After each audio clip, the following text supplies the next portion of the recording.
hapon Subo ug Kabisayan. Ang Aksyon Bisaya makita karon live sa Cebu Kapatid Facebook ug sa Cebu Kapatid YouTube.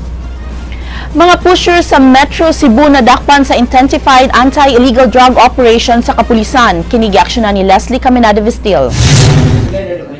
Mao kini ang mga shabu nga nasakmit sa Nagarayang Police Unit dinhi sa Subo sa dihang gipahigayon niini ang buy-bust operation kagabi. Unang nadakpan sa Police Station 2 mao ang duha ka tawo nga sila si Jaime Ancahas ug Alan Villanueva didto sa Barangay Sambag 1. Si Ancahas mo'y subject sa kapulisan sa operation ug nakuhaan kini og 11 ka pakete sa shabu ug buy-bust money. Sumakayo sa pagkaon sa kong mga anak. Wala kuwalan siya sa iba. Wala ko'y kaon. Wala usab katawang nadakpan sa kaidsot sa dihang gipahigayon ang buy-bust operation dito sa City of Little Dalaget, Barangay San Nicolas, Dakbayan sa Subo. Nadakpan si Marlon Aragon nga subject sa operation. Lakip sa mga nadakpan ang mga nagpatsasyon nga sila si William Villegas, Roldan Celiote, Joseph Rosano, Felix Roelio, Michael Intia ug Dilon Gonzaga. Ang hepe sa kaidsot nga si Chief Inspector Ryan Divaras miingon nga nakadawat sila og taho kalabot sa pagpayuhot og drogas ni Aragon. Certain Marlon Aragon. We have received information, reliable information na na ongoing peddling dito. So we immediately standby atong tao. We have conducted a buy-bust and designated atong buyer. Nakuha sa kaidsot ang tutor, lighter ug mga pinakiting shabu, lakip na ang 300 pesos nga buy-bust money ug kwarta nga gituhang halin sa shabu. Apan gihimakak ni Aragon nga iya ang mga drogas nga nasakbit sa kapulisan. Dili ko imong drugs? Dili. Di pa ka mamaligya? Di siya kang ngabit. Malabay basura ra mo. Samtang Intelligence Division Management Branch nga gipanguluhan ni Chief Inspector Hartzell Villedo nakasakmit og 83 ka pakiting shabu nga mobalor og 50,000 pesos. Lakip nga nakuha ang Colt 45 pistol ug usa ka dakong putos sa shabu dito sa Fernandez Compound, Pleasant Homes, Barangay Punta Princesa.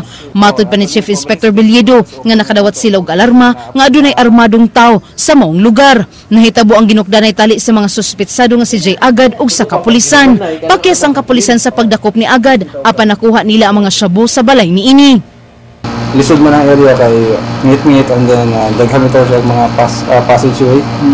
So pinangitahan mo dito at eventually natuntunan mo yung bay ug man nakita na mo na ebidensya sa iyang ban.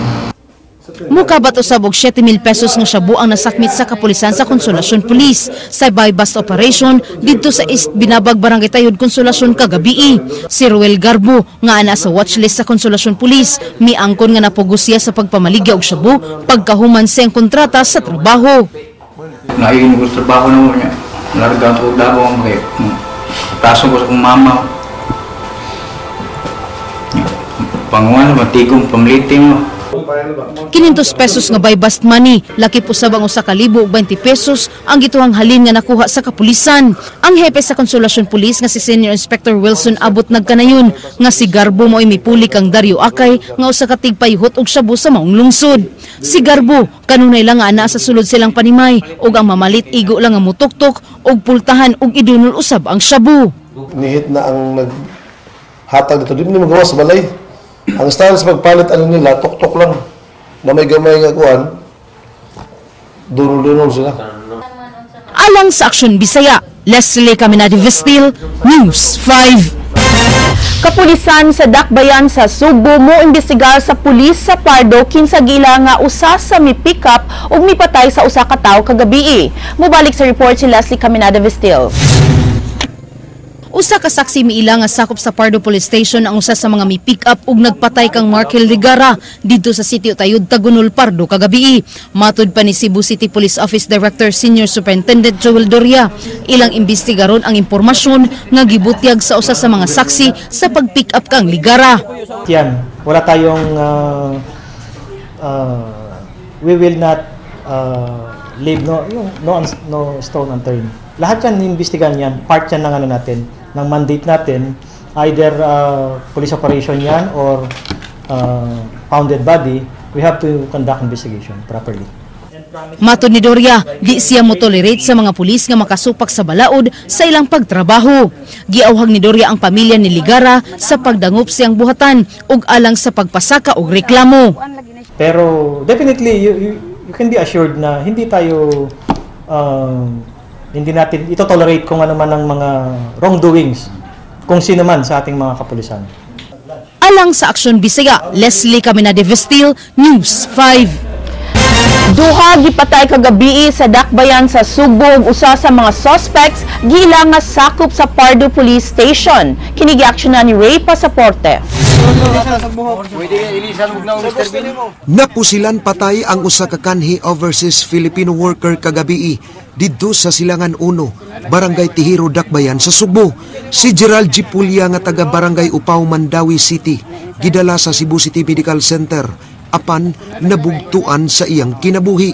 Samtang patay usab kining usa ka konduktor nga nabiktima sa pagpamusil sa Sitio Tayud, Tagunol, Pardo kagabi.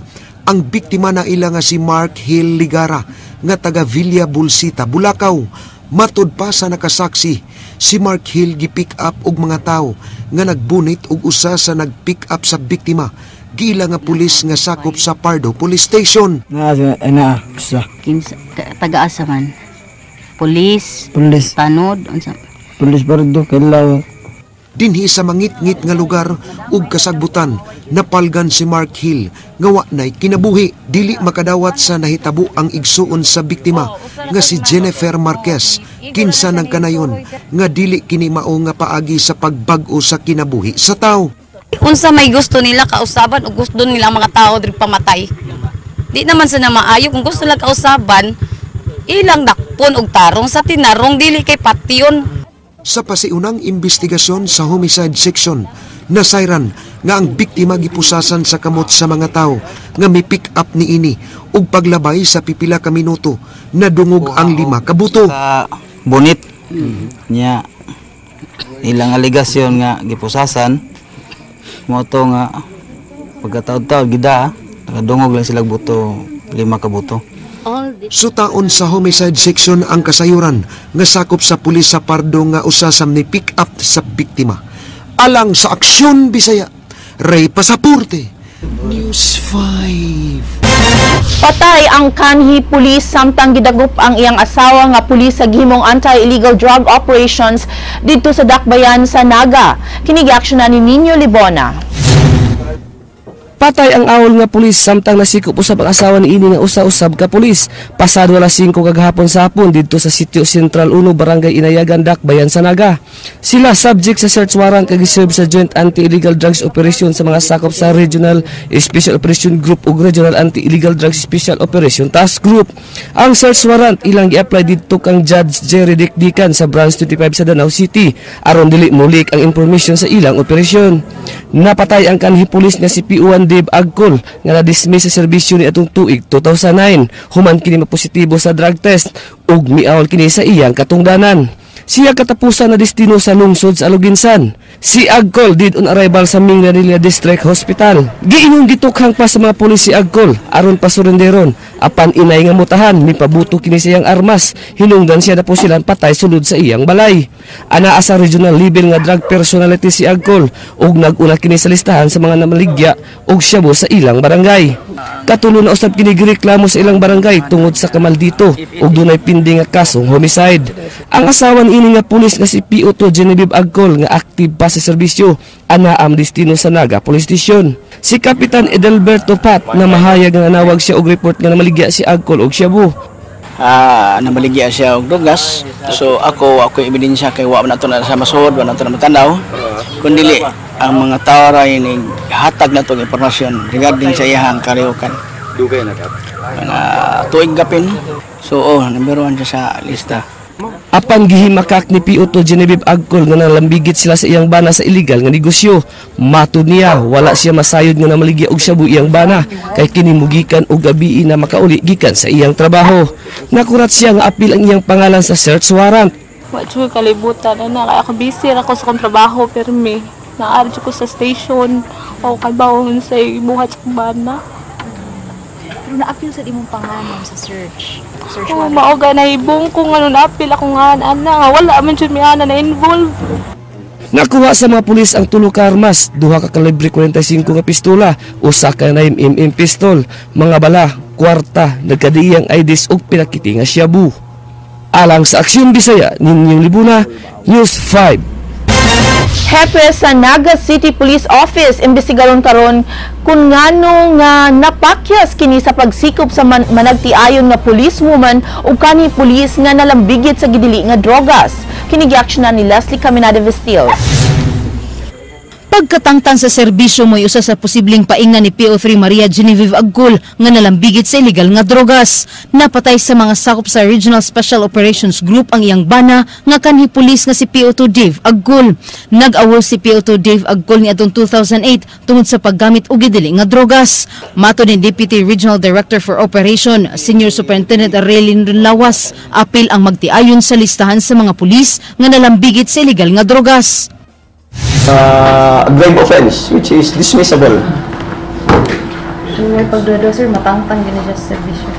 With the evidence at hand right now, very strong atong ebidensya, though I don't want to pay a decision of the summary hearing officer, but we have a very strong case, administrative against her, and even criminal case.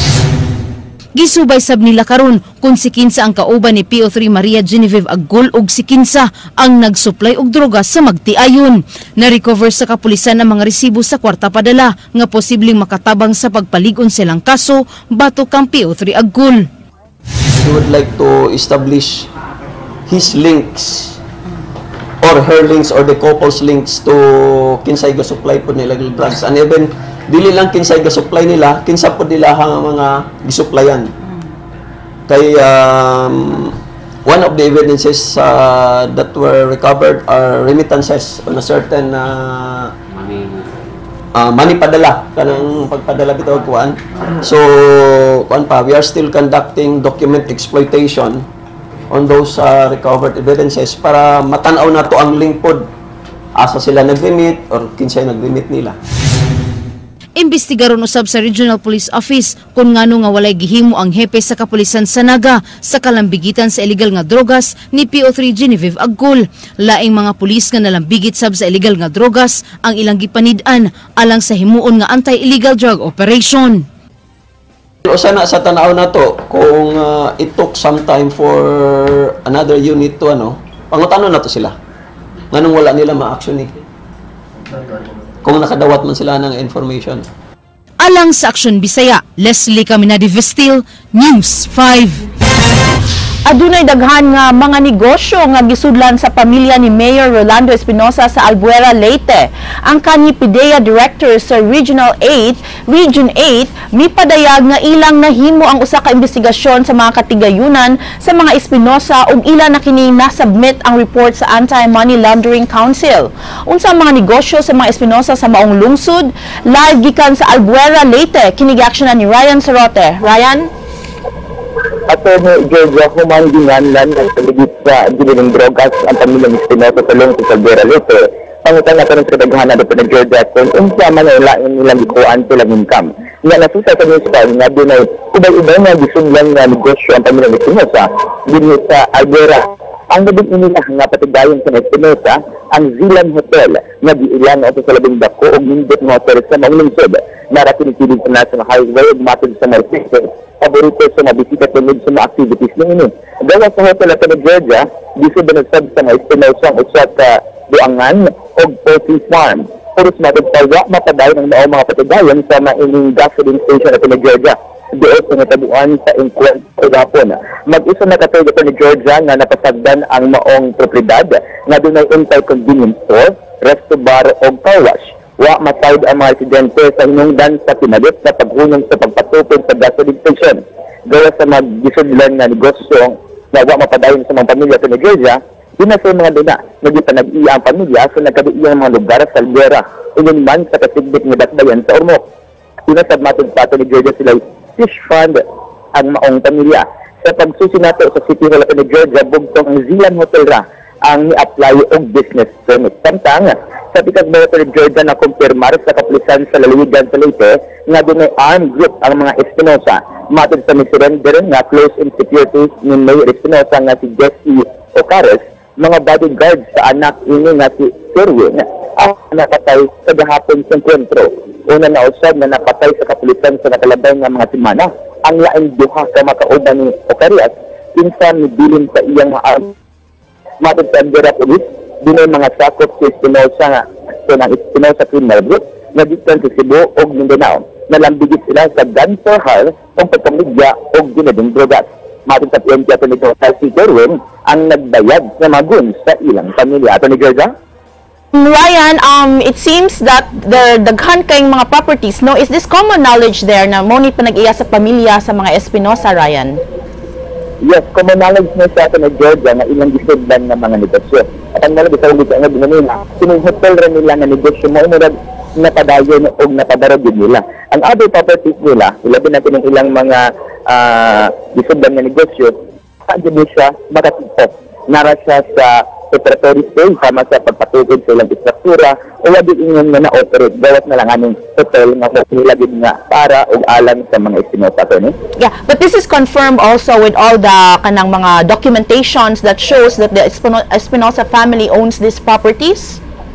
The only document that can prove nga naatay kanang sa mga Espinosa gid kanang mga ilang propiedad kining hotel doon na siya application diha sa City Hall. At ang gisusi ang City Hall, at pag-shot na ito, kung napay mga documents, apan matod sa City Hall, doon na may mga application for this mga negosyo sama sa poultry. Apan wala lagi nila mapaday na ito, Georgia. The question now, Ryan, is kung unsa ba, asa sila ni kuha, o I mean, where did they get the funds to pick up, to build all these establishments and businesses, which we'll probably later on find out. Ryan? Yes, ito na Georgia, mga ginagihuwat karon sa kapulisan o base gali sa investigasyon na gihimo initially sa PDEA kana pa ilang gihuwat ang resulta gikan sa AMLA kung giun sa gid pagkuha pagfinance sa pamilya Espinosa kung ilang mga sugdan nga mga katugan din ilang katugan karon nga nag-operate hangtod sa pagkaroon dito sa Caldera. Matt Ryan. Gikan diri sa yung sa Caldera Leyte ni Ryan Purote ni 5.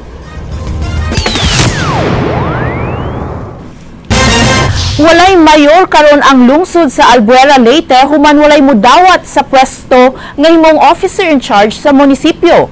Kinigiaksyonan ni Ryan Sarote. Business as usual ang munisipyo sa lungsod sa Albuera, Leyte usa ka adlaw human ang gidungog nga engkwentro sa kapulisan ug sa mga armadong goons sa pamilya ni Albuera Mayor Rolando Espinosa. Agosto 2, gitudlo ni Mayor Espinosa ang officer in charge, ang first councilor sa lungsod apan mibalibad sa posisyon. Independente nga kandidato ubos sa United Nationalist Alliance kun una si Mayor Espinosa, mga kini kaaliyado sa konseho.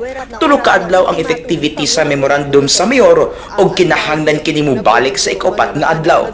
Kun ugali dili gihapon mo nga si Mayor Espinosa, si Vice Mayor Rosa Meneses ang mulingkod nga acting mayor ubos sa local government code.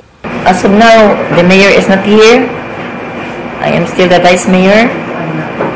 And we hope the mayor will return after 3 days. Ang municipal administrator nga si Daryl Meneses ang namirma sa madinalian nga mga dokumento sa buhatan sa mayor. Ang dili dinalian nga mga dokumento natanggong sa buhatan sa mayor kay dili tanan mahimong mapirmahan sa municipal administrator. Monetary na karon.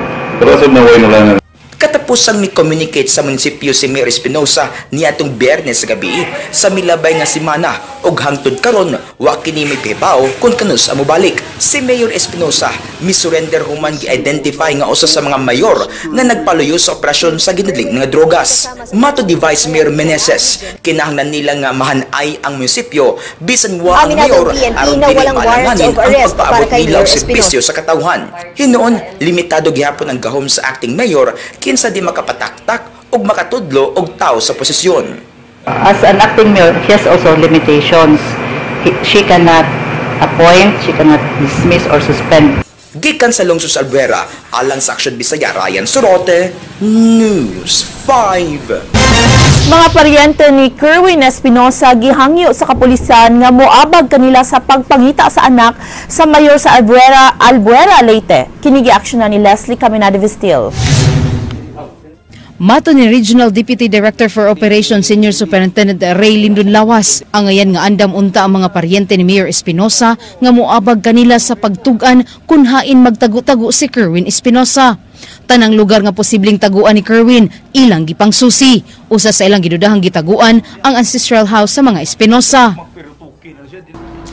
Dili man ta makasulod dito o wala pagtugot sa tagiya. So nakita siguro na lakaw-lakaw din ang kauban ng kapulisan unless our policemen are doing an illegal thing, pataka ng pagsulod ron siya.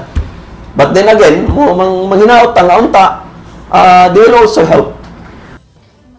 Si Cebu City Police Office Director Senior Superintendent Joel Doria mipadayag nga di angayang mabalaka ang pamilya ni Mayor Espinosa nga ania sa Sugbo kung wala sila'y kalambigitan sa illegal nga drogas. Apan mibahad si Doria nga gukdo nila ang adunay sala sa balaod. Gimanduan ni Doria ang kapulisan sa Sugbo sa pagpaniid sa presensya ni Kerwin Espinosa sa Sugbo. Kung wala naman involvement, wag sila matakot. Kasi tayo naman, sabi nga natin, kung sino yung may sala, ayun ang hahabulin natin. Alang sa Aksyon Bisaya, Leslie Caminada Vistil, News 5. Ug tanong gimakak sa kanhi General ug karundaan bantayan Mayor Vicente Luot nga kailan niya ang drug lord nga si Rolando Kerwin Espinosa Jr. nga taga Albuera, Leyte. Matud sa mayor, pulos pang pangdaot lang sa iyang imahe ang akusasyon nga kaila ang duha nga pulos na lambigit sa drug trade. Si Jinky Rusit sa report. In 2010. Kini ang pamahayag sa kanhi General nga gilambigit sa drug lord nga si Kerwin Espinosa base sa Police Intelligence Report nga nadawat sa Campo Crame. Pahayag ni Daan Bantayan Mayor Vicente Luot, dakong bakak ug way kamatuoran ang taho nga konektado sila ni Espinosa sa drug trade sa Kabisayan. Gani, wa siya makaila niini og personal ug wa pasab sila magkahimamat. Gihulagwa hinuon sa kanhi General nga dunay nagpalapad sa iyang papel rason sa pagduot kaniya sa kontrobersiya. Hindi nila sasabihin because they're not authorized and they don't have the evidence. Pero ba't nila sinasabi? I can see that they only want to impress somebody at my expense. Bisan ug wa matud pa sila magkaila apan giawhag ni Luot si Kerwin Espinosa sa pag-surrender na lang sa mga otoridad. Mas gusto sa mayor nga iyagyag ni Kerwin ang tanan niya nga nasayran sa illegal activities aron way madamay sa mga sayop nga akusasyon.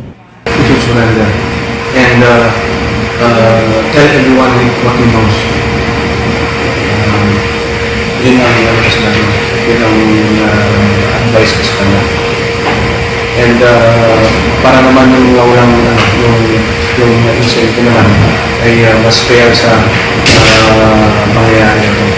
Wa mawagtangi og paglaom si Luot nga malimpyuhan niyang iyang pangalan gikan sa pagkalambigit sa illegal drug controversy. Busa, duna siya mensahe sa Chief PNP. I hope na this time I will be given a chance by Bato, to whom I sent a message to allow me to be investigated by the people who submitted or who made this intelligence report. Alang sa Aksyon Bisaya, Jinky Rosit, News 5. Mga kadagkuhan sa CPDRC patubagon sa mga issues nga giatubang sa maong bilangguan. Duha ka mga piniliso nga nakaeskapo wala pa madakpi samtang nasakpan sa kadagkuhan sa Kapitolyo ang pag-operate sa cyber pornography sulod sa bilangguan. Kinagi-aksyonan ni Ray Pasaporte.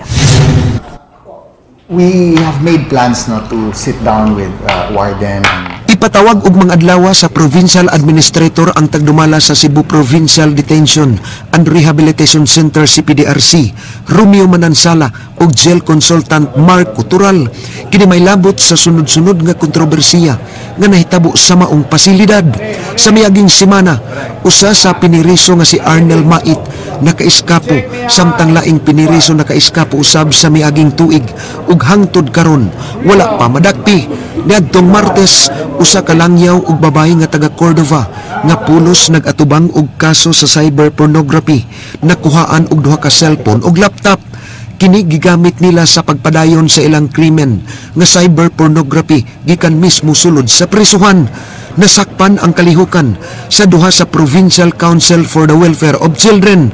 Ang cellphone ug laptop giturn over ni Manansala sa buhatan sa gobernador apan matod sa jail warden nga si Romeo Manansala.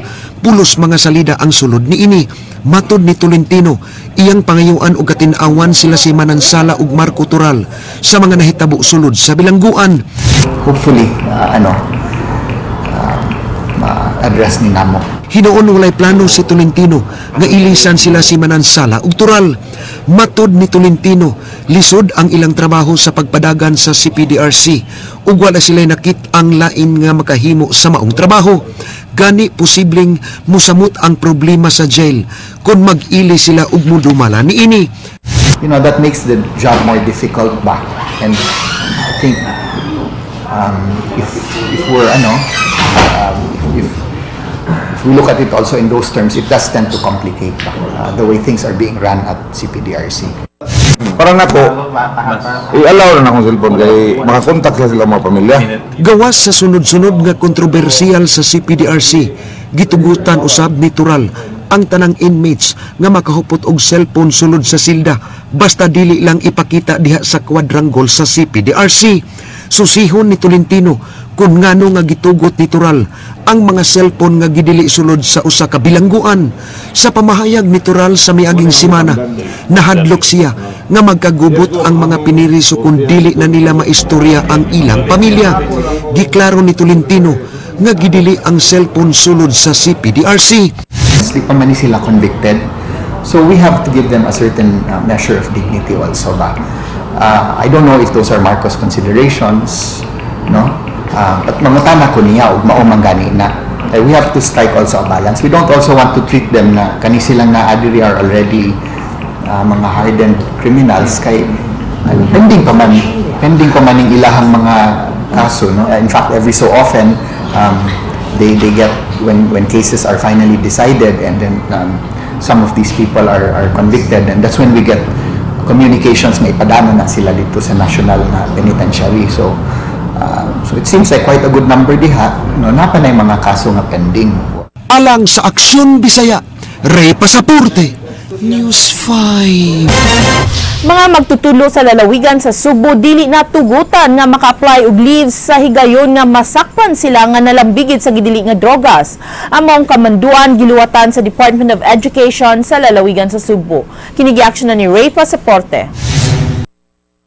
Even ang solicitor, ang atong representative coming from the Office of Soldier, kidunamtay consultant, he even advised us nga we will not allow anymore giving of mga leave. Kini ang gibutyag ni Roseler Hilig, Assistant School Division Superintendent DepEd Province, nga dili na pirmahan ang leave of absence sa mga magtutudlo nga mag-atubang og kaso. Ang pag-apply og leave of absence maoy sagad himuon sa magtutudlo nga nadakpan sa kapulisan gumikan sa kalambigitan sa gidili nga drogas. Apan karon dili kini itugot. Tulo na ka mga magtutudlo sa gikan sa Badjan, Barili ug lungsod sa San Francisco Isla sa Camotes nadakpan tungod sa kalambigitan sa illegal nga drogas. O once madakpan ka, mapriso ka, so dili nakapigaan ang usually gud ang uban ana nila mo file sila og leave. But then with the advice now of the Attorney Ondanan sa Solgen's office, dili na meron mo pirma og leave. Gipasabot ni Hilig kung dili pirmahan ang leave of absence sa ilang labaw, mahug og absent without official leave kun awl ang usa ka magtutudlo. Kini mauna-un niya ang ilang basihan sa pagtaktak sa magtutudlo gikan sa serbisyo. Napirmahan kaniadto ang application for leave sa mga magtutudlo sa Badjan, Barili ug San Francisco kaniadto.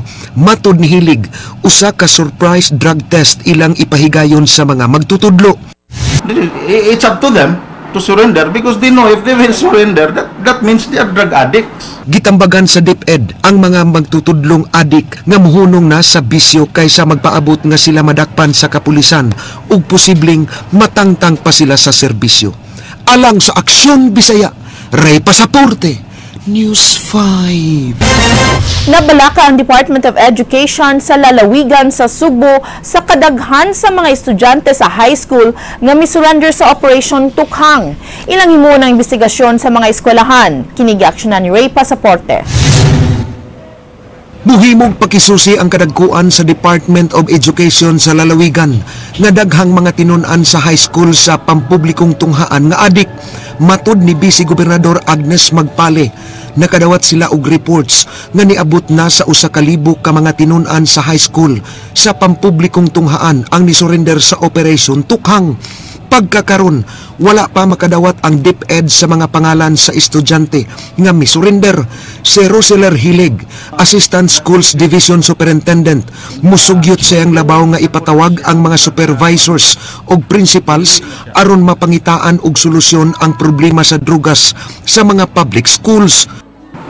So kung ato dyan ang sabton, medyo wala mo dot ang ato ang kampanya sa school. So basin atong istoryahan ng atong mga school heads somewhat but when something na mataron nato pagkatrabaho.